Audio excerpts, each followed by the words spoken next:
you very much for coming. Thank you very much for DIS. I wanted to say up front, thanks for coming to DIS, and thanks for coming to Australia. Because this is the first time that this is happening in Australia, for which I'm very thankful, because it's where I'm living now. And I want to show you this. There you go. That's where you are. Thanks a lot. Because a bit of history you need to know about Australia, because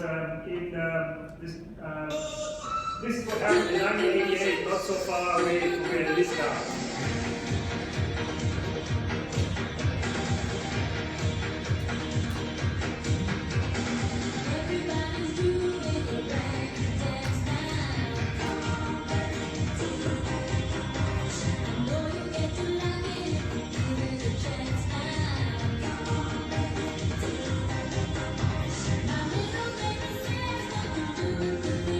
So you get the gist. So since then, since '88, Kylie has been asking Australia and then the world and the DIS community is, how can we build mobile systems that truly support locomotion?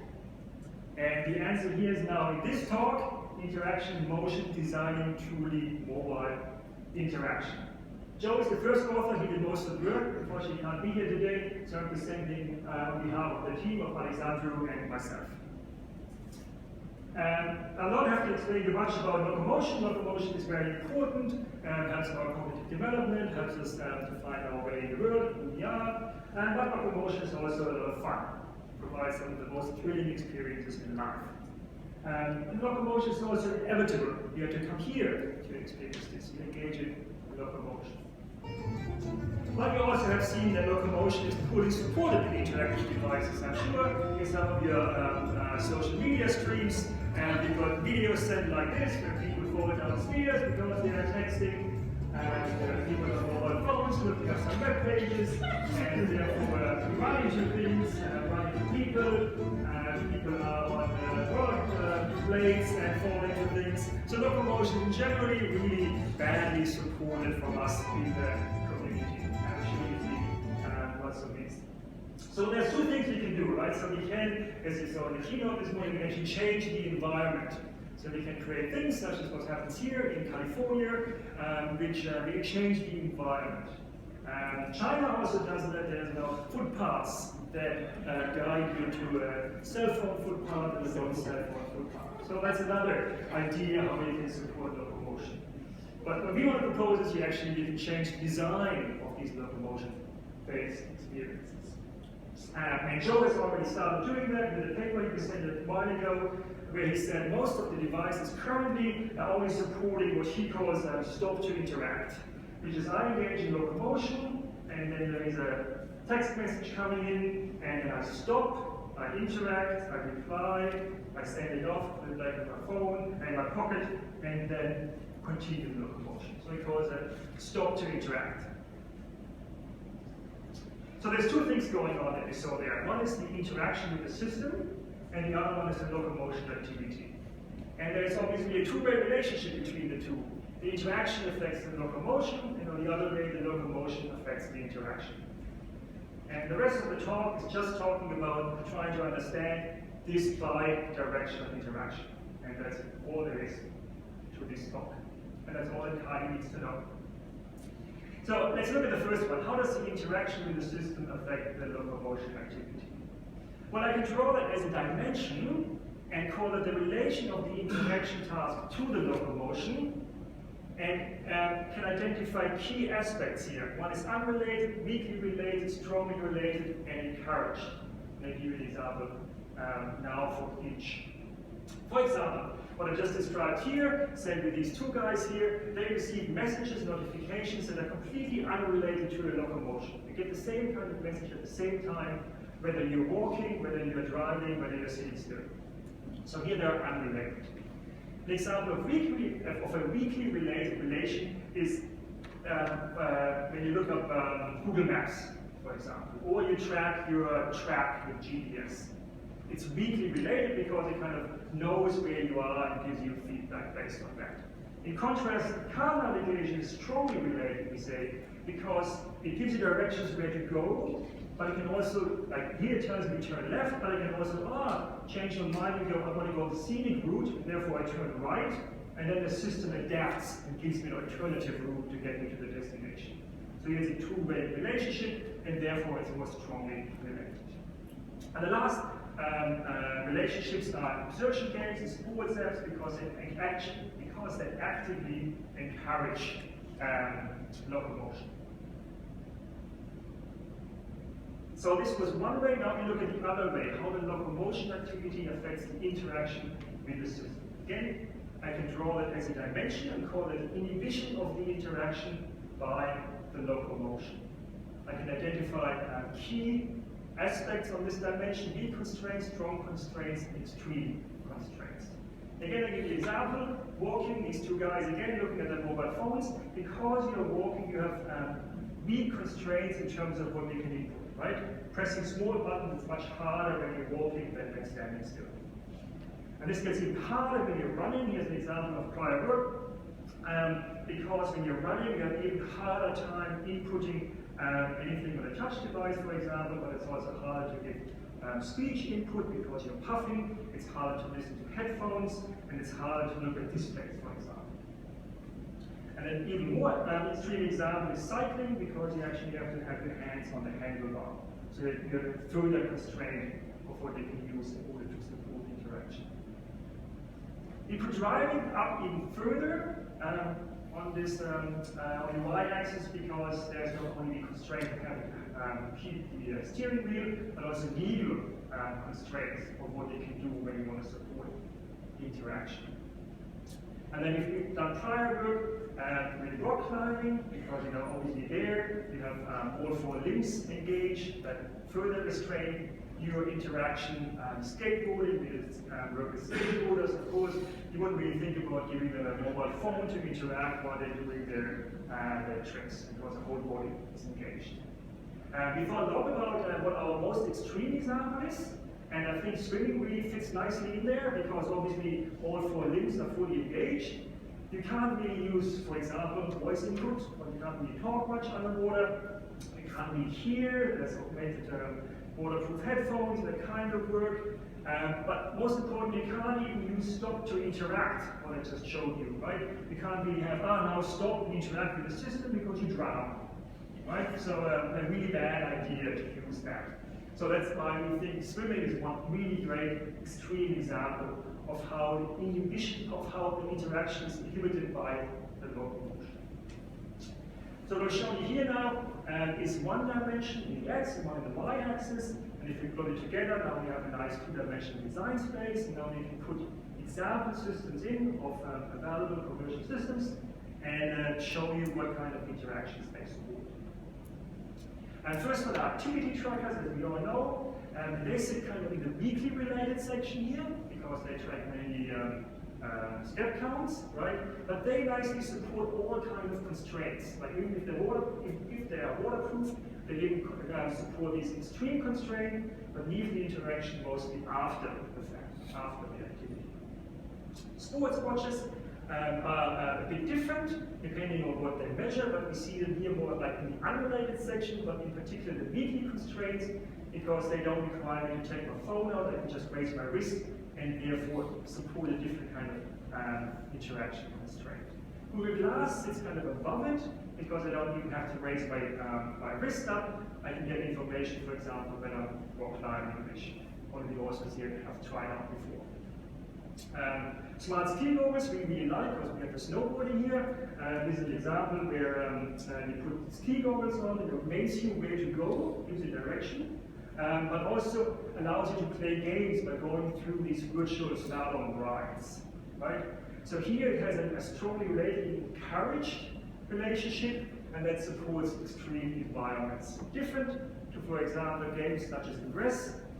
That is a location-based game that encourages you to go to certain locations to collect points. So it strongly relates and encourages locomotion, but it only supports it while walking around, and not, for example, while skiing.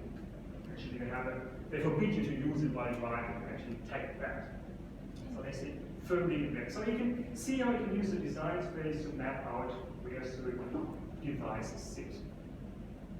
But you can do more with these two dimensions, because you can use the dimensions in the design framework to to A, design new systems, and B, to fix existing systems. And I'm going to show you now how to design new systems. So, because if you look at this dimension, you can identify nicely 4 quadrants in that area. And it's not so much important what the exact borderline of these quadrants are, but more kind of in the directions they are guiding you where you're going with your designs.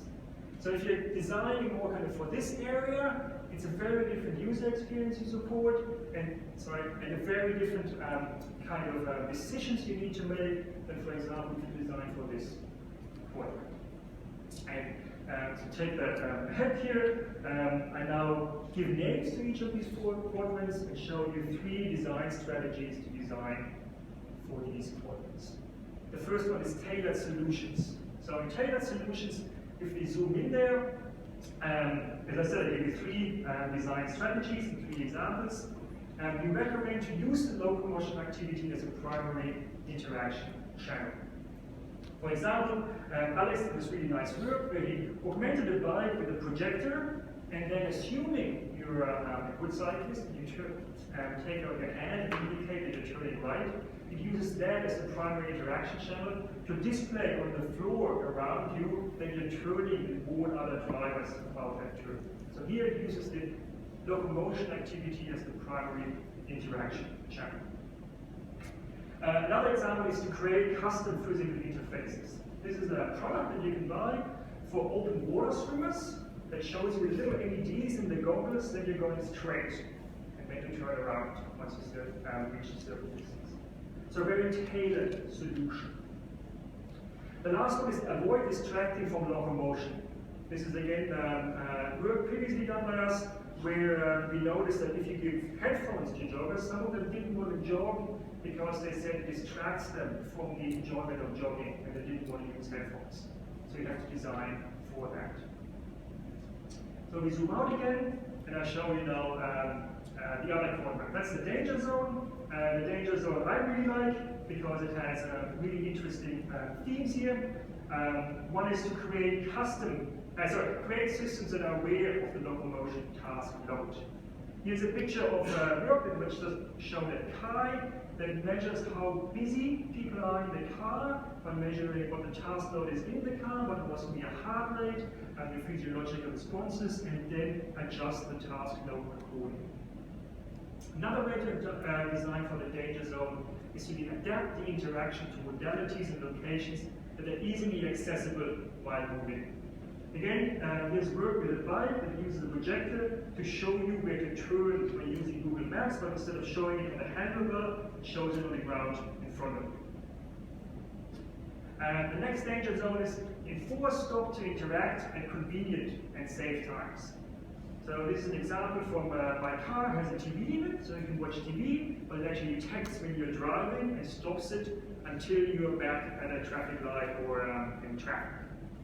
So this enforces the stop to interact. And the third quadrant is called general solutions. And as you can see, because it's in the lower left, that's where a lot of the initial designs actually came from. So in general solutions, we suggest to fix the limitations your application places on the locomotion. And as an example, we give here this app. This app nicely is for texting while you're walking, and it uses the camera to show what's ahead of you while you're walking, so you can see it half transparent underneath your text.